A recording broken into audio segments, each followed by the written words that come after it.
Hello champions of class 10th and genius 2, क्योंकि आप 10th में बहुत अच्छा करके फाइनली क्लास 11th में जा रहे हो। मेरी ये वीडियो आज उन 11th क्लास के बच्चों के लिए है जिन्होंने साइंस सेक्शन लिया और मेडिकल स्ट्रीम को चुना है। मेडिकल स्ट्रीम जिसमें सबका आने के बाद ये हो सकता है पहले से ही सपना होता है कि मुझे डॉक्टर बनना है, मुझे प्राउड डॉक्टर बनना है और स्टेथोस्कोप लगा के घूमना है, बताना है कि पापा मैंने करके दिखा दिया। तो पेरेंट्स को प्राउड मोमेंट करने के लिए आपको उससे पहले उसकी मेहनत करनी पड़ेगी, क्योंकि आप क्लास 10th में हो और वहाँ पे आपने बहुत हल्के तरीके से पढ़ा है क्योंकि सिलेबस उतना टफ नहीं था।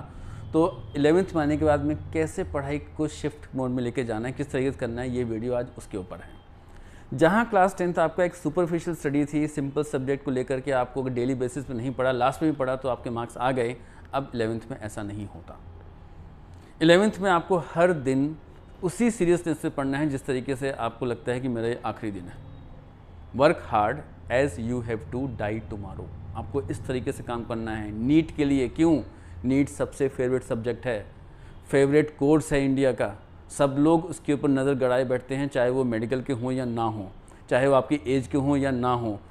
एज के क्यों कह रहा हूँ? क्योंकि आपका कंपटीशन आपके साथ तो है ही, आपके कलीग्स के साथ में भी है, प्लस उनके साथ भी है जो 17-18 साल के बहुत ऊपर हैं, 50-60-70 साल, वो भी नीट का एग्ज़ाम दे रहे हैं, क्योंकि इंडियन गवर्नमेंट ने इसके ऊपर अपर एज लिमिट रखी ही नहीं है।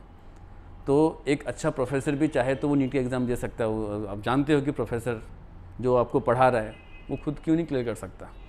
इसलिए हर दिन आपको बहुत सीरियसली लेना है। कैसे पढ़ाई करना है, आप उस पर आता हूँ।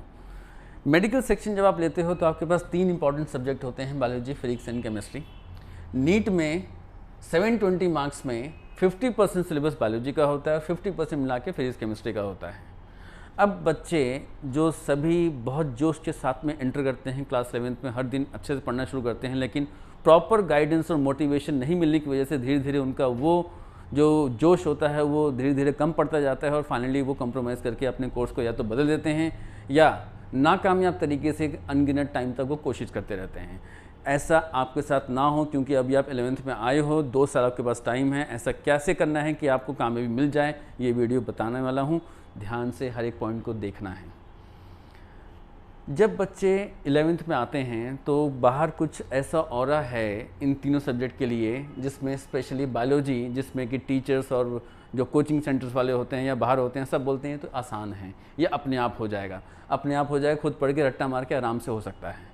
लेकिन फिजिक्स केमिस्ट्री जो बहुत इंपॉर्टेंट है, अगर इसको इग्नोर किया तो आपका बायोलॉजी चाहे आता हो या ना आता हो, ये बाहर हो जाएगा। ये जो मेंटालिटी है ये 90% बच्चों के साथ में स्टार्टिंग से फॉलो करते हैं और फाइनली वो बाहर निकल जाते हैं। क्यों?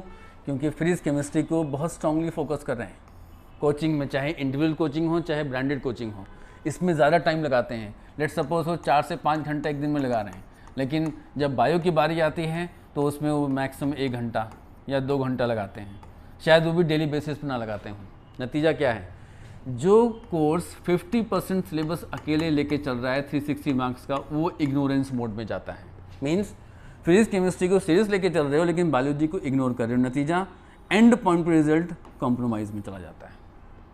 आपको ये पता भी नहीं चलता कि हमने तो पूरे साल अच्छे से पढ़ा, अच्छे मॉड्यूल्स चुने, ऑनलाइन प्लेटफॉर्म को अच्छे से ज्वाइन किया और बहुत अच्छे से क्लासेस ली मॉड्यूल्स बड़े ब्रांड के अंदर में, लेकिन रिजल्ट कम क्यों आया? क्योंकि स्ट्रैटेजी ही गलत थी।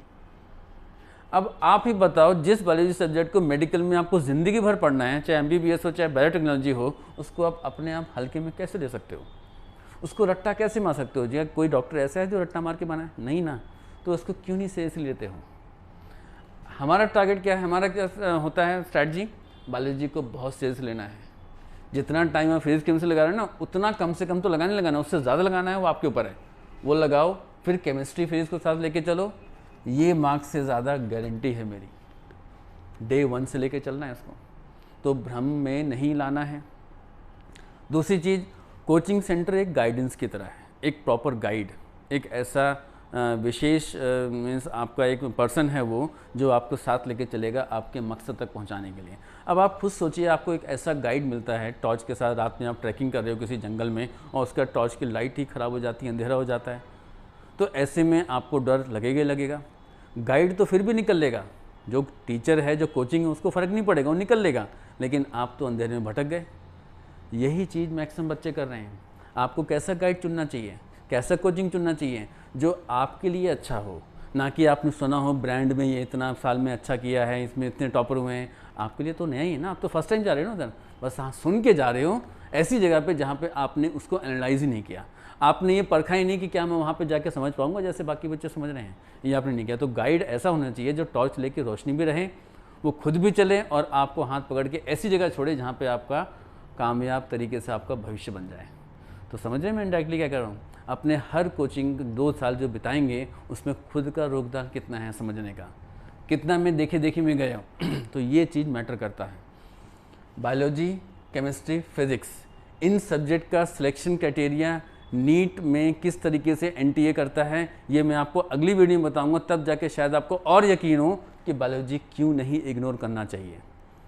तीनों सब्जेक्ट इंपॉर्टेंट है ओवरऑल मार्क्स के लिए, फुल मार्क्स तभी आएगा जब तीनों इंपॉर्टेंट है, लेकिन बायोलॉजी को इग्नोर करके फिजिक्स केमिस्ट्री पढ़ करके आप मेडिकल में कुछ नहीं कर सकते, वो आपको सीरियस लेना ही पड़ेगा।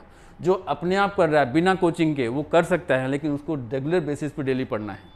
ऐसा नहीं है कि बिना कोचिंग के कोई कर नहीं सकता, बहुत सारे ऐसे हैं जो एम्स क्रैक किया बिना कोचिंग के, लेकिन उनसे भी पूछोगे तो वो बताएंगे हमने इस पर ज़्यादा टाइम दिया। बायोलॉजी अपने आप नहीं, अपने आप दे दिया लेकिन ज़्यादा टाइम दिया, क्योंकि इसमें लर्निंग चीज़ ज़्यादा है, आपको याद करना है। एक बार याद कर लिया 2 मिनट भूल जाओगे। तो जो आज आपने 11th में पढ़ा ध्यान रखना है, 11th सबसे इंपॉर्टेंट है, 12th से भी ज़्यादा इंपॉर्टेंट है, क्योंकि 11th के जो कॉन्सेप्ट्स हैं वो 12th में यूज़ होंगे। तो 11th आपने नहीं समझा है तो 12th आपको रट्टा मारनी पड़ेगी, चाहे फिजिक्स हो, चाहे केमिस्ट्री हो, चाहे बायो हो। और 11th 12th समझ के लिंक करके पढ़ा है तो आपको चैंपियन बनने से कोई रोक नहीं सकता। मैं आपको आने वाली वीडियो से, मेरा एक और चैनल बनने वाला है, उसमें आपको बताऊँ किस तरह सब्जेक्ट को लिंक करना है। लिंक करके पढ़ोगे तो क्वेश्चन यूँ चुटकी में होते हैं, और बायो क्वेश्चन तो पढ़ते पढ़ते हो जाते हैं। हम जेपीटी में बच्चों को अपने 2 साल में कोशिश कराते हैं कि वो इस 90 क्वेश्चंस को 40 मिनट्स के अंदर में अटैम्प्ट करें विद उनका मोर देन 95% एफिशिएंसी। 100 भी हो सकता है, प्रैक्टिस के ऊपर डिपेंड करता है। तो आप कितनी प्रैक्टिस कर रहे हैं बायोलॉजी, फिजिक्स, केमिस्ट्री में, ये जरूर सोचना है। डे 1 से प्रैक्टिस करना है। नेक्स्ट वीडियो में आपको बताता हूँ सिलेक्शन क्राइटेरिया नीट में कैसे डिसाइड होता है और बायो का क्या इंपॉर्टेंस रोल है। देखते रहना।